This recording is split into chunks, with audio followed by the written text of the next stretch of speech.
नाम का ऐसा उनको चस्का लगा कि जिस दिन से पकड़ा बढ़ता ही चला गया नाम। और नाम ने फिर जीवन में निष्ठा पैदा कर दी। ये निष्ठा का मतलब होता प्राण निकल जाए तो ही नाम स्फुरण बंद हो, अन्यथा नाम स्फुरण बंद नहीं हो सकता। चाहे काटना शुरू कर दो, वो नाम स्फुरण, इसे निष्ठा कहते हैं। श्री हरिदास जी का जन्म बंगाल यशोहर जिले के अंतर्गत बुड़न नाम के ग्राम में हुआ था। ये जाति के यवन थे, मुसलमान थे। बाल्याकाल में बड़ी विचित्र लीला हुई। इनके माता पिता पधार गए। जब माता पिता जिस बालक के नहीं होते तो कोई उसे प्यार कौन करे। और जैसे गोस्वामी जी, तुलसीदास जी की बाल्यावस्था, जिसके द्वार पर खड़े होते तो दबका के भगा देते, बालक हरिदास। इनको नाम सुनाई दिया, संतों का संग मिला। जिसका कोई नहीं होता, यह खास बात होती कि उसको भगवान महापुरुषों से जोड़ देते हैं। अब इनको जब नाम सुनने को मिला, कोई पूर्व जन्म का ऐसा पुण्य होगा, भगवान की ऐसी कृपा होगी, या भगवान ऐसा स्थिति देखकर दयालुता से, यद्यपि भगवान नाम जपने का कहीं किंचन मात्र कोई संस्कार ही नहीं था, ऐसे कुल में प्रकट हुए थे, यवन कुल में। पर यस्याहम अनुग्रहणामि हरिष्ये तद्धनम सनई, भगवान ने एक वचन कहा युधिष्ठिर जी से, जिस पर मैं विशेष कृपा करता हूं उसका जहां जहां अपनापन होता सब खींच लेता हूं। जन्म से माता पिता गए, बचपन से कोई प्यार करने वाला नहीं, खाने पीने तक की व्यवस्था नहीं, तो संत जन मिल गए वहां उनको। वो नाम कीर्तन करके आनंदित हो रहे थे, तो इनको भी एक नशा चढ़ा नाम का। धीरे धीरे उनके हृदय में नाम बढ़ने लगा। बड़ी कृपा जो इनका नाम जप में प्रीति हो गई। अब इनके पास अपना कहलाने वाला ना कोई व्यक्ति था, और ना अपनी कहलाने वाली कोई जमीन या वस्तु थी। थोड़ा बड़े हुए तो घरों के सामने ऐसे मांग लेते, भूख लगी कुछ दे दो, तो कोई रोटी दो रोटी दे देता, बस पा लेते। गांव के बाहर वृक्ष के नीचे बैठकर बस कृष्ण कृष्ण की रट लगा देते। 24 घंटे में एक बार मांग लेते, जो मिल जाता खा लेते, खूब नाम जप करते। अब ये घर छोड़कर बेनापोल नाम के घोर निर्जन वन में एक फूस की कुटी बनाकर अकेले रहते। अखंड ब्रह्मचारी, भिक्षावृत्ति, और बस नाम का निरंतर गान जप, ऐसे जोर जोर से नाम का कीर्तन करते हुए जब ऐसा तेज प्रकट हुआ कि जो देखे इनको लुभायमान हो जाए। ब्रह्मचर्य में बड़ा तेज होता है। अगर शरीर रोग ग्रसित ना हो और संयम से चल रहा है, तो लाखों करोड़ों के बीच में उसका अलग चेहरा दिखाई देगा कि ये अलग है। ब्रह्मचारी का पहचान होती, वो चिकनाहट से नहीं होती पहचान। चिकनाहट तो अभक्ष पदार्थ खाने वालों के भी चेहरे में होती है। उसका तेज, उसके नेत्र, उसकी वाणी, उसका आकर्षण, लाखों में अकेला वो नजर आएगा। आजकल के 13-14 वर्ष के नए नए बच्चे ऐसे गंदी वासनाओं के शिकार हो रहे हैं, बड़ा हृदय पीड़ित होता है। छोटे छोटे बच्चों को गलत शिक्षाएं बच्चों से मिल गई या मोबाइल से मिल गई, सर्वस्व नाश कर रहे। जिस समय लावण्य प्रकाशित होने की नवकिशोर अवस्था, उसी समय नष्ट हो जाते हैं। जो देखता ठाकुर हरिदास जी को प्रभावित हो जाता। क्या दे दूं, ऐसा लगता क्या दे दूं, कैसे हमसे बात करें, ये हमारी तरफ हेर ले, नेत्र नीचे, बस नाम चल रहा है। जब भिक्षा के लिए जाते तो प्रभावित होकर लोग, एक समय था कि दबका देते, एक समय था मांगने से एक आध रोटी, लोग हाथ जोड़े खड़े रहते, हमसे ले, हमारे पास बैठ के पालो। पर इनका भगवान नाम चल रहा है, ना बोलना किसी से, ना नाम का तार टूटना, बस धीरे धीरे निरंतर नाम उच्चारण करते रहना। भगवान नाम का इतना प्रभाव पड़ा कि जहां वो बैठ जाते वो स्थान पवित्र हो जाता, वहां लोगों को शांति मिलने लगती। ये प्रभाव होता है। इनका यश फैलने लगा दूर दूर तक। अब लोग इनके दर्शन करने के लिए आने लगे। तो जब लाखों की श्रद्धा होती तो 10-5 ऐसे दुष्ट स्वभाव के होते हैं कि उनको ईर्ष्या होती, जलन होती है, अपने आप होती। महापुरुषों से उनको जलन होती है। भगवान की लीला होती है। क्या लीला होती है? डंडे में ही झंडा फहराया जाता है। तो ये जो दुष्ट लोग ईर्ष्या करके भक्त को सताते हैं, ये डंडे का काम करते हैं, उनका यश फहराते हैं। जो दुष्ट और ईर्ष्यालु लोग हैं उनको असह्य हो गया यश। लाखों लोग जब हरिदास जी के दर्शन के लिए हो, तो उसमें से ऐसे भी लोग थे जिनके भारी ईर्ष्या पैदा हुई, कैसे इनको नष्ट किया जाए। ये ऐसे होते हैं ईर्ष्याल। पूज्य उड़िया बाबा का जब वृंदावन में यश प्रकट हुआ तो कुछ लोगों ने चंदा इकट्ठा करके बाबा की बीच सत्संग में नाक काटने के लिए आदमी तय किया। वो आदमी चाकू छुपा के गया प्रणाम करने की मुद्रा, और ऐसे जीव तो वहां उनके पार्षद जो मोरछली डुला रहे थे बहुत सावधान, तत्काल पकड़ते पकड़ते चावल भर नाक में चाकू चली गई। बाबा उनको तत्काल एकांत लय गुफा में ले गए और कहा, भैया हमने कभी कोई कटु वचन आपको कहा क्या? तो रो पड़ा। बोले, बाबा पैसे में, गरीब आदमी हूं मैं, पैसे में बिक गया। मुझे अमुक ने इतने रुपए दिए हैं और कहा इसके बाद इतने रुपए और देंगे। मैं हाथरस का हूं, मैं गरीब आदमी हूं, केवल पैसे के लिए काम। मैं आपको नहीं जानता था पर हमसे कहा गया कि जाइए और ऐसा कर। बाबा मुझसे बहुत गलती। बाबा ने कहा कोई बात नहीं है। कुछ पैसे अपनी तरफ से दिलाए और कहा हाथरस की गाड़ी में बैठा के आओ। अपने जनों से कहा कसम हमारी है अगर इसको एक शब्द भी कहो तो सम्मान पूर्वक उसे हाथरस सुरक्षित भिजवा दिया।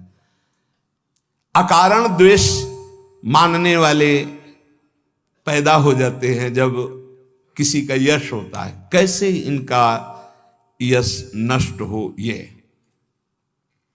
ईर्ष्यालु एक रामचंद्र खां नाम के बड़े जमींदार थे। यार हमारे पास तो जमीन रुपया पैसा कोई नमस्कार नहीं करता है। 2 रोटी मांग के खाने वाला नाम जपती, इसको जिसको देखो प्रणाम करता चल। ये लगता लगे कौन है? कौन भाई? बोले बाबा जी। बाबा जी मतलब बाबा जी तो एक लगता है क्या है, मतलब बाबा जी क्या है? उसको लगा मैं जमींदार हूं, रुपया है पैसा है, हमें तो कोई नमस्कार नहीं करता है, इसको जो देखो नमस्कार कर रहा है। कैसे इसका यश नष्ट करूं? तो पहला बाण होता है कामिनी। जब कभी किसी को नीचा दिखाना होता है, ऐसा होता है। जब कभी किसी का यश होता है तो विविध प्रकार की माया के पार्षद अपना प्रयास करते हैं। तो उसने विचार किया कि इसका कैसे नाश किया जा सकता है, कैसे नीचा दिखाऊं, इसके बड़े हुए यश को कैसे मिट्टी में मिलाऊं। जमींदार तो था ही, पैसे थे ही। उसने विचार किया कि इनके पतन करने के लिए, इनका पतन भी करूं उपहास भी करूं, दोनों बातें हो जाएंगी। उसने नवीन अवस्था की वैश्या 2 जो उसके परिचय में थी, उनमें से एक को देखा जो बहुत प्रवीण, बहुत सुंदर, बहुत चालबाज, चतुर। उसे कहा जितना रुपया चाहोगे उतना देंगे, बस इनकी कुटिया में जाओ, इनको पतित कर दो, फिर हम अल्लाह मचा देंगे और तुम हां बोल देना। वो पैसे में बिकने वाली उसको तो क्या, पर सीमी की चाप सके को ताशु, बड़ रखवार रमापति जासु। जिसके बड़े रक्षक भगवान है उसको कौन पतित कर सकता है, नीचा दिखा सकता है। एक बार गदाधर भट्ट जी का बहुत बड़ा यश फैला हुआ था। जब वो सत्संग करते तो हजारों लाखों लोग सत्संग का आनंद लेते। तो उसमें एक कल्याण सिंह नाम के जमींदार धनी मानी आते थे। अब सत्संग में संयम की चर्चा होती, तो जब से सत्संग सुना उन्होंने अपनी पत्नी से बात नहीं किया। गृहस्थ धर्म का जो संयोग है उन्होंने बात ही नहीं की। पत्नी ने देखा कि हमारे वर्षों होते जा रहे हैं और हमारे पति हमारे हाथ से गए। यद्यपि उनके सौम्य बर्ताव, बड़ा साधुता का बर्ताव, पर वो काम से पीड़ित होकर के हमारे जीवन में आग लगाने वाला एक गदाधर भट्ट जी हैं। अगर ये कथा ना करते तो हमारे पति का स्वभाव ना बदलता और हमारा जीवन गृहस्थ धर्म नष्ट ना होता। देख लेंगे हम इनको। और वो जमींदार धन था। एक भिखारिन गली में जा रही थी मांगते हुए, बुलाया उसको, और गर्भवती थी। बोले तुम्हारे गर्भ का खर्चा, परिवार का खर्चा जब चाहोगे उतना धन देंगी, बस एक बात है। उसने विचार किया कि अगर गदाधर भट्ट पर अश्रद्धा हो जाएगी तो मेरे पति पुनः वापस हमें मिल जाएंगे, क्योंकि उन्हीं की बात पर वो आकर के ब्रह्मचर्य रह रहे हैं, संयम से रह रहे हैं। बोले तुम कथा के बीच में जाओ और कह दो जब ये नहीं था तब तो खूब आते थे और जब ये दे दिया तो आने बंद कर दिया, आप क्या व्यवस्था होगी इसकी, बस इतना तुझे बोलना है। वो जानती थी इतना बोलेगी कि लाखों की अश्रद्धा हो जाएगी। खूब सत्संग का रंग जमा हुआ था। इतने में वो आई और ऐसे सामने खड़ी हो गई। सब लोग आश्चर्यचकित। थोड़ा अच्छा कपड़ा पहना दिया था उसको। उसने कहा महाराज अब तो प्रवचन में लग गए, जब गर्भ नहीं था तो खूब आते थे और जब गर्भ रह गया तो अब आए नहीं, इसका पालन कौन करेगा। बोले आराम से बैठो, जिसने गर्भ दिया अवश्य पालन करेगा, हर व्यवस्था होगी। बिल्कुल। वो तो कोई आश्चर्य उनको नहीं हुआ। वो समझ गए कि भगवान का कोई खेल है। उनका आराम से बैठो, पक्का जिसने गर्भ दिया उसका पालन करेगा। बोले बातों में मत फुसलाइए, आप समझ रहे ना। अब काना फूसी हो, ये ऐसा भी है, हम तो ऐसा नहीं। अरे बोले हम तो पहले कह रहे थे। अब उनमें जो तर्क वाले, संशय वाले थे उनके गुट होने लगे, चर्चाएं होने लगी। अब हाहाकार मच गया। तो कुछ तो ऐसे भक्त थे जो प्राण दे दें, तो उनका ऐसा हो ही नहीं सकता, ऐसा नहीं हो सकता। वो एकदम पागल हो गए कि ऐसा नहीं हो सकता। इसके बाद धीरे से सामने से गए, उसको इशारा किया बैग के लिए। वो उठी, पीछे आई। सत्य बोल, अगर सत्य नहीं बोली तो